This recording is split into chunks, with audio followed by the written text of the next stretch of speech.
मुझे पता है तुम अभी किस दौर से गुजर रहे हो। तुमने अपनी रातों की नींद खोई है लीड कोड करते हुए। 10 से ज्यादा प्रोजेक्ट्स भी बना लिए हैं, रिएक्ट, नोड, पाइथन, एआई सब कुछ सीख लिया है, बट अभी भी जॉब नहीं मिली।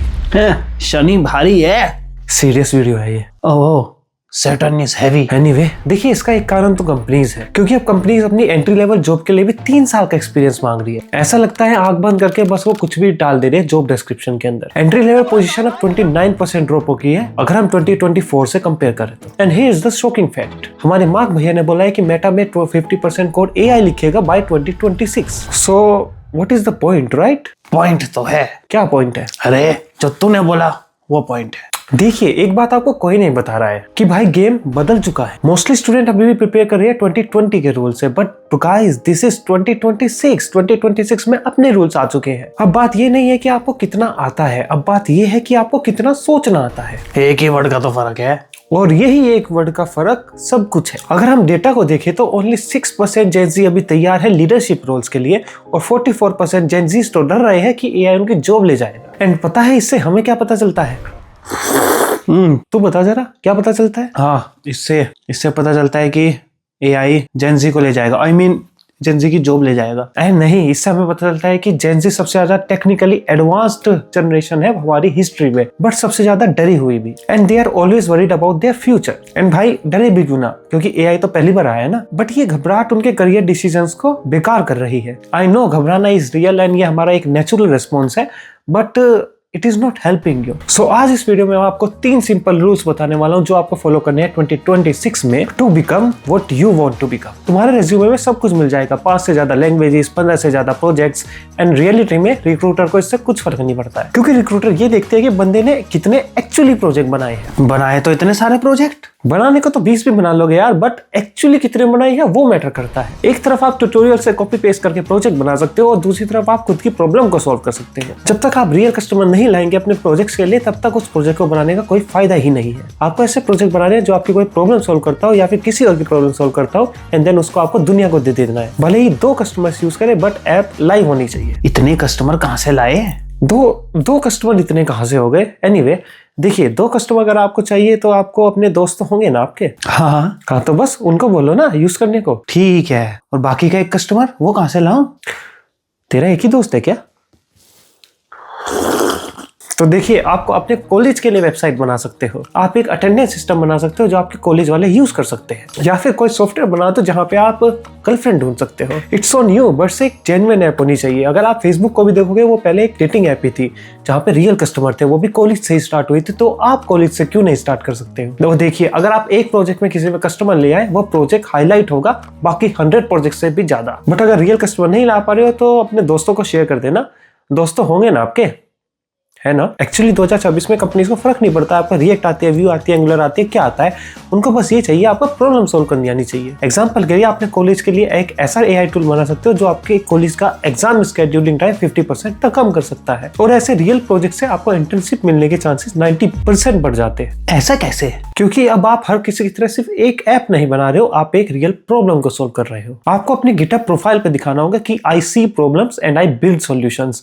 और इसका मतलब ये नहीं है कि वहां जाके लिख दोगे कि मैं प्रॉब्लम्स देखता हूँ, सॉल्यूशन बना देता हूँ। आपको ऐसा दिखाना होगा अपने प्रोजेक्ट के थ्रू। और प्लीज ये मत लिखना कि I completed 50 Udemy courses.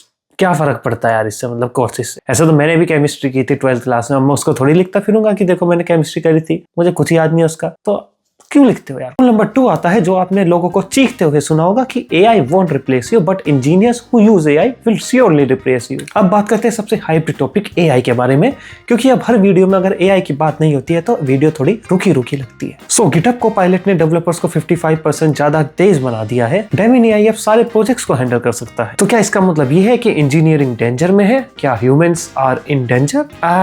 No, and here's why. Google head of research ने बोला है कि coding is still essential, AI can't do everything. But यहीं पर बात आती है कि अब जो आप कॉम्पीट करोगे वो एआई के साथ नहीं करोगे, आप कॉम्पीट करोगे ऐसे बंदों के साथ जो एआई को यूज कर रहे हैं अपने एज अ कलीग। एंड अब आपकी जॉब सिर्फ कोडर की नहीं रहेगी, आपकी जॉब रहेगी एक ऐसे कोडर की जो एआई को एक अपना सारथी मान के चले। मैं सारा काम एआई से करवाता हूँ, तो मैं एक अच्छा इंजीनियर हुआ क्या? बिल्कुल नहीं। एआई यूज करने का मतलब ये नहीं है कि सारा काम आप एआई से करवा रहे हो, क्योंकि भाई वरना तुम्हारा वजूद क्या रहेगा? इसको ऐसे समझिए, मैं पहले 6 घंटे बिताता था बोलेप्लेट कोड लिखने में, अब एआई वही कोड 2 मिनट में लिख देता है। और अब मैं उन 6 घंटे में आर्किटेक्चर देख सकता हूँ, कुछ पढ़ सकता हूँ, कुछ नई स्किल्स को अपना सकता हूँ, और उन्हीं 6 घंटों में पढ़ सकता हूँ कैसे एआई को ऑप्टिमाइज करूँ अपने बेटर रिजल्ट्स के लिए। सो अब आपका काम बेटर रिसर्च और बेटर एआई टूल्स फाइंड करने का हो गया है। 2026 में जो इंजीनियर्स आगे बढ़ेंगे वो इंजीनियर्स नहीं होंगे जो फास्ट कोड लिखते हैं, बल्कि वो होंगे best problem solver, best code reviewer और best system designers. So AI से डरना छोड़ दीजिए और उसको मास्टर करना शुरू कर दीजिए। रूल नंबर 3 आता है your network is your net worth. And Gen Z यार क्यों नहीं कर रहे हो, नेटवर्किंग करो ना। मेरा नेटवर्क तो एकदम फुल है। हाँ वो तो देख लिया था, सिर्फ एक दोस्त। एटलीस्ट मेरा है तो। देखिए आपको लोगों से मिलना होगा और बात खत्म, बस यही करना होगा। हार्श ट्रूथ ये है कि 74% Gen Z don't have access to mentorship and सिर्फ 41% कॉन्फिडेंट फील करते हैं जब भी वो किसी जॉब के लिए अप्लाई करते हैं। तो ये सब हो रहा है क्योंकि आप अकेले बैठकर रूम के अंदर लीड कोड कर रहे हो, कोडिंग कर रहे हो, आप दुनिया को नहीं देख रहे हो, आप नेटवर्किंग नहीं कर रहे हो। आपको सिंपली एक्चुअल इंडस्ट्री के लोगों से बात करना है, क्योंकि आप जिसके जैसा बनना चाहते हो जब तक उससे बात नहीं करोगे, उससे जानोगे नहीं, तब तक आप उसके जैसे बनोगे कैसे। 2026 में कोई भी जॉब अपॉर्चुनिटी आपके पास नहीं आएगी, एक्चुअली वो आएगी उस फाउंडर से जिससे आपने लिंक्डइन पे कनेक्ट किया होगा, उससे बात करी होगी, उससे जाना होगा इंडस्ट्री कहाँ पे है अभी, उस डिस्कॉर्ड कम्युनिटी से जहाँ पे आपने बाकी इंजीनियर्स के साथ ग्रो किया। और प्लीज ये मत करना कि आप लिंक्डइन पे गए स्क्रॉल करे जा रहे हो, इंस्टाग्राम नहीं है भाई लिंक्डइन, वहाँ पे आपको एंगेजमेंट करनी होगी। पोस्ट को लाइक करिए, कमेंट करिए, उनसे पूछिए, उनको जानिए, जो भी फाउंडर्स है उनको डायरेक्ट रीच आउट करिए। I give you a challenge, हर दिन लिंक्डइन पे जाइए, 3 लोगों को रीच आउट करिए। इसलिए नहीं कि आपको जॉब चाहिए, इसलिए कि आप उनके जैसा बनना चाहते हो, उनको देखना चाहते हो, उनके जैसा सोचना चाहते हो, क्योंकि आप जितने ज्यादा डिफरेंट ओपिनियंस लोगे उतना ही आपके दिमाग की जो कैपेबिलिटी है उतनी ज्यादा बढ़ेगी। टिंडर कैसा रहेगा? अरे नहीं यार, टिंडर पे मत देख, तू ना साडी.com पे देख। ओके। देखिए मैं मानता हूँ 2026 में जॉब मार्केट ब्रूटल लग रही है, हर जगह लेऑफ्स हो रहे हैं, एंट्री लेवल जॉब्स खत्म होती जा रही है और एआई ने हमें डराना शुरू कर दिया है। बट यहाँ पर आपको एक बात समझनी होगी, ये एक सॉफ्टवेयर इंजीनियर का एंड नहीं है, ये है एक ट्रांसफॉर्मेशन। और हमेशा ट्रांसफॉर्मेशन 2 भाग में बढ़ जाती है। पहला वो जो अडॉप्ट कर जाते हैं और जीत जाते हैं, और दूसरा जो वक्त के साथ नहीं बदलते और पीछे छूट जाते हैं क्योंकि उनको लगता है वक्त हमेशा उनकी तरफ चलेगा। अब ये आपके हाथ में है, आपको पहला बनना है या फिर दूसरा। सो 2026 के लिए ये है आपका पहला ऐसा प्रोजेक्ट बनाइए जो रियल लाइफ प्रॉब्लम को सॉल्व करता हो। दूसरा, एआई टूल्स को मास्टर करिए, उनसे डरिए मत। तीसरा, नेटवर्क करो, फाउंडर से बात करो, क्योंकि नेटवर्क ही आपकी नेटवर्थ होगी। और भाई सर्टिफिकेट्स कलेक्ट करना बंद कर दीजिए, क्योंकि इनकी कोई वैल्यू ही नहीं रहती है। जब तक आप अपनी रियल स्किल्स नहीं दिखाओगे सर्टिफिकेट कोई काम नहीं आएंगे। So now start solving problems, building relationships and engineer की तरह सोचना शुरू कर दो, एक कोडर की तरह नहीं। एंड याद रखिएगा, सॉफ्टवेयर इंजीनियर का फ्यूचर उसके साथ नहीं है जो फास्ट कोड लिखेगा, उसका फ्यूचर उसके साथ है जो एआई के साथ कोड लिखेगा। आज के लिए इतना ही, सेमीकोलन।